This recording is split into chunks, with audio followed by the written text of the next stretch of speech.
Assembly will hear an address by Excellency Giorgia Meloni, President of the Council of Ministers of the Republic of Italy. I request the protocol to escort Her Excellency.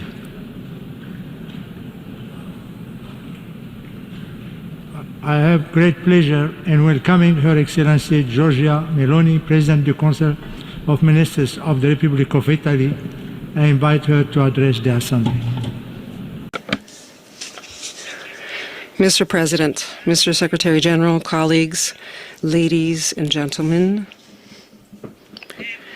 it is an honor for me to represent Italy before this General Assembly of the United Nations, an honor that is, however, not light like privilege, but heavy like the weight of responsibility. Because we live in complex times of continuous emergencies and change, and we cannot afford the luxury of words of circumstance, of lofty principles that have never been realized, of easy choices in place of the right ones. We need to look back at the profound meaning of what gave life to this place, the community of nations and peoples that are reflected in the United Nations Charter of 1945, which was created to find shared solutions that could guarantee peace and prosperity. There are basically two fundamental premises that give meaning to these halls. On one hand, there are nations that exist because they reflect humankind's innate need to feel a sense of belonging to a community, to a certain people, and to be able to share with others the same historical memory, the same laws, the same customs and traditions, in a word, one's identity. On the other hand, there is the aspiration of these nations that are different from each other to find a place where to resolve international disputes through an instrument that may be more difficult to use, but is definitely more effective than resorting to force, that is, the instrument of reason. If these two premises, the nation and reason, are still the foundation of our action, then we must reject the utopistic and self-serving narrative of those who say that a world without nations, without borders, and without identity would be a world without war and conflict. And just as fiercely, we must thwart the return to the use of force as a tool to resolve international conflict. Russia's war of invasion of Ukraine tells us precisely this, that against those who want to take us back to a world of dominion, neo-imperial wars, which we thought we had done away with in the past century, reason can still prevail. And the love of country, the value of the nation, can still be safeguarded beyond the unimaginable. It's up to us, each and every one of us, to decide on what side of history we want to stand in good conscience. But let's not fool ourselves, because this is what's at stake. The choice between nation and chaos, and between reason and prevarication. Italy made a clear choice as to where it stands. It did so out of a sense of justice, and because it is aware of how difficult it would be to govern a world in which the upper hand is given to those who bombard civilian infrastructure, hoping to bring a people to its knees with cold and darkness, to those who weaponize energy and blackmail developing nations, blocking exports of grain, the raw material needed to feed millions of people.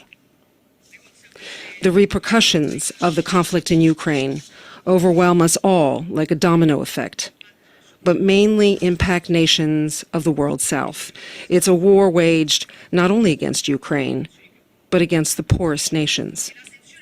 Italy's attention is particularly focused on Africa, where nations already beleaguered by long periods of drought and by the effects of climate change are now faced with a situation compounded by food insecurity making them more vulnerable to instability and easier prey for terrorism and fundamentalism.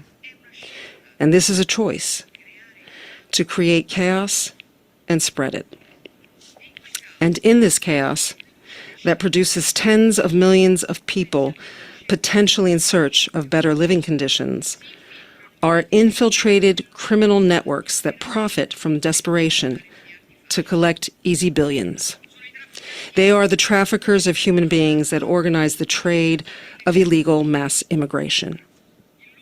They deceive those who rely on them to migrate to find a better life, having them pay thousands of dollars for trips to Europe they sell with brochures as if they were regular travel agencies.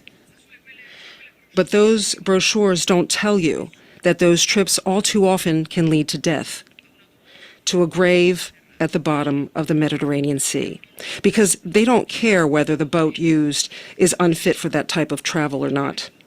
The only important thing for them is the profit margin. These are the people who, owing to a certain hypocritical approach to the issue of immigration, have become rich beyond measure. But we want to battle against the mafia in all of its forms, and we will battle against this too. The fact is that the fight against organized crime should be an objective that unites us all, and that also invests the United Nations and this place. Can an organization like this, which reaffirms in its founding act faith in the dignity and worth of the human person, can it turn a blind eye to this tragedy? Can we really pretend to not see that no other criminal activity in the world today is more lucrative than the trafficking of migrants, when it is the UN reports themselves that have shown how this business has reached, by volume of money, the same level of drug trafficking and has largely surpassed that of arms trafficking? Can this assembly of the United Nations, which in other times was fundamental to definitively eradicating the universal crime of slavery, can it today tolerate its comeback under other forms? That the commercialization of human life continue, that there are women brought to Europe, forced into prostitution to repay the enormous debt they incur with their traffickers, or that there are men thrust into the hands of organized crime? Can we really say that this is solidarity, to receive as a priority not those who truly are entitled and have need, but those who can afford to pay these traffickers, to allow these criminals to establish who has the right to be saved and who doesn't? I don't think so. I believe it is the duty of this organization to reject any hypocritical approach to this issue and wage a global war without mercy against traffickers of human beings. And to do so, we need to work together at every level. Italy plans to be on the front line on this issue. With the Rome process launched in July with the Conference on Migration and Development, we have engaged Mediterranean and various African nations in a process that follows two main paths: defeat the slave traders of the third millennium on the one side, and at the same time tackle the root causes of migration, with the objective of guaranteeing the first of rights, that is, the right of not having to emigrate, of not being forced to leave one's home, one's family, to cut off one's roots, and being able to find in one's own land the conditions necessary to achieve one's own fulfillment. Here, too, we must have the courage to tell it like it is. Africa is not a poor continent. To the contrary, it is rich with strategic resources. It holds half of the world's minerals, including abundant rare earths, and 60% of arable lands that are often not utilized. Africa is not a poor continent, but it has been often, and still is, an exploited continent. Too often, the interventions of foreign nations on the continent have not respected local realities. Often the approach was predatory, and in spite of this fact, even paternalistic. We must change course. Italy wants to contribute to the construction of a model of cooperation capable of collaborating with African nations so they may grow and prosper from the great resources they possess. A cooperation from equal to equal, because Africa needs no charity, but to be put in the condition to compete on an equal footing on strategic investments that can tie our futures together with mutually beneficial projects. In this way, we can offer a serious alternative to the phenomenon of mass migration, an alternative that is work, training, opportunities for nations of origin, and pathways for legal and agreed migration, and thus integratable.